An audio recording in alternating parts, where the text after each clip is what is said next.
Hello and thank you for joining me today. Well, this is the Tuesday, June 25th edition of our video devotions. We appreciate you being with us today and hope your Tuesday's well. And we got another hot one here today. And as we spoke yesterday, I'm under one of those nice shade trees. We're going to talk a little bit more about that here in just a little bit. But hopefully everybody is well on this Tuesday. And we're going to jump right into it, okay? All right, so we're going to be in Job chapter 40 today. And I think we're going to begin in verse number 15 and read down to verse number 23, and within I think verses 21, 22, we're going to show you a couple of words here, actually one word, but in a couple of verses. That's kind of our theme this week. But before we do that, we want to say thank you for all who watch, of course, the videos, and we appreciate whatever interactions we have. Sometimes it's just a like that you've acknowledged it. We get that, and I appreciate that, okay? All right, so we got a nice breeze here today. Matter of fact, it was interesting. Right before I started this, I've got, we've got 1, 2, 3 bird feeders here on our property. And then there's a crepe myrtle tree that I actually sprinkle it around the ground. I just have done that for some time. That's kind of the bird's little tree there. But as I was sitting here, I was looking over at some birds that I'm sitting about maybe 30 feet from the bird feeder, and I guess the birds kind of get a little bit used to you. I'm in no way implying that the birds, land on my hand and I feed them out of my hand. That's not. We're nowhere close to that. But I will say, as I was sitting here and I looked down at the ground, a bird flew down the ground. He looked like he's probably a baby bird or a very young version of what I think might be a mockingbird. Anyway, it landed almost within my touch, and very close, and it looked like he had found a bug or a worm or something. And I think he kind of noticed me and thought, well, he's different, and then he flew off, but kind of close here. But all that being said, we're here under this tree here, and it's one of those trees we're going to talk about here in just a minute, one of those shady trees. So I want you to notice here in Job chapter 40, it says, I'm going to get him at verse 15 now. Of course, the setting of Job is, Job went through that great trial. 3 friends showed up and then another man. And then God begins to speak to Job. And this is Job speaking, this is God speaking to Job about creation, basically, about who he is, who God is. And notice what he says in verse 15. He says, behold now behemoth. Now people think that's what we would call the elephant, but it's actually the word behemoth here. So notice the description of this animal. Behold now behemoth, which I made with thee, he eateth grass as an ox. Lo now his strength is in his loins, and his force is in the navel of his belly. He moveth his tail like a cedar, the sinews of his stones are wrapped together.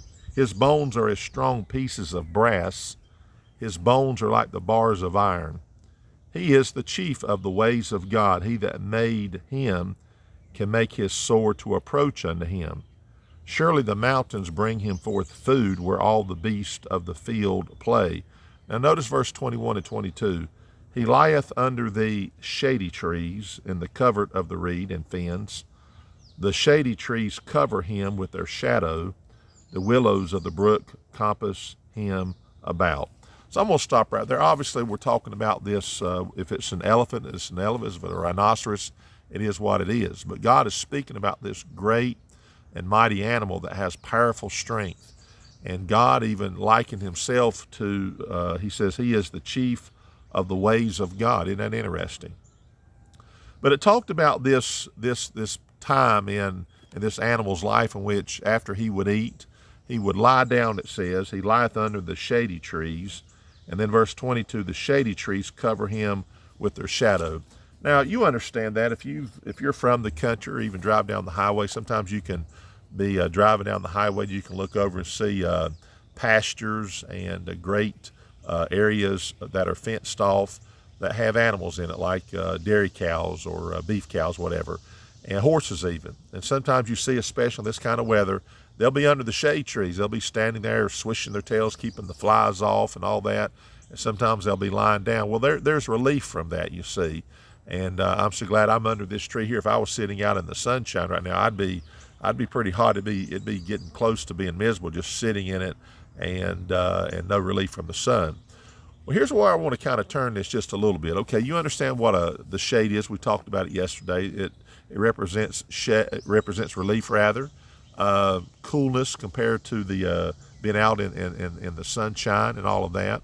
But here's what I was thinking as I thought about that, whatever that great animal was lying under the shade trees, the relief that it gives even to an animal, and there he is. How about we liken people in our life to shady trees? And here's what I mean. Aren't there some people in your life that when you get around them, they're like that shady tree that brings relief? You ever been out working? I mentioned this yesterday. You get under the shade tree and you go, boy, this feels so good. Even right now, the breeze that's blowing under this shade tree is just, it's very, very soothing, if you please, and certainly gives relief.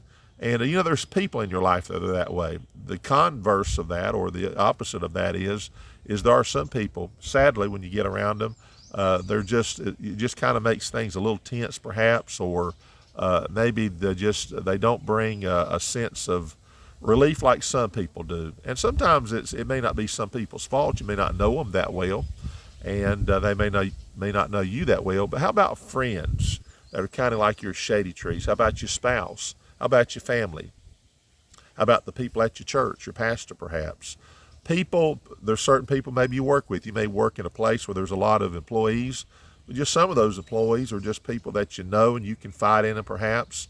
They know you and you know them. And it's kind of like a shady tree. You get there, you can kind of relax. You can kind of divulge things to them maybe you wouldn't say to other people. Maybe bounce some ideas off of them, get advice, whatever it is. But just like that animal behemoth, if it is the elephant, imagine that great animal lying down and getting relief under the shade trees. They may not have enough sense to understand there's a creator, I don't know, that made that, so he, even as an animal, could have that. But I am glad that God has put people in our life that are like the shady trees. They're like the people that are, they give you relief. They're there for you. And so I just kind of wanted to kind of maybe twist that just a little bit here and mention that to you. It is interesting. I think I said this yesterday. The word shade is found once in the entire Bible. And the word shady, the only time it's found in the Bible is exactly where we just read it from Job chapter 40 there, I think verses 21 and 22. It also mentioned the word shadow. We're going to talk about that tomorrow and Thursday and Friday. But otherwise, think about the people in your life and thank God for the shady tree people, if you please, okay? And I think many of you know exactly what that means, all right? Well, I'm going to stop right there. Hope you have a good day, safe day, healthy day, all of that. And Lord willing, we'll see you back on Wednesday, that middle part of the work week. And hopefully everything will be going great thus far. Thank you for watching.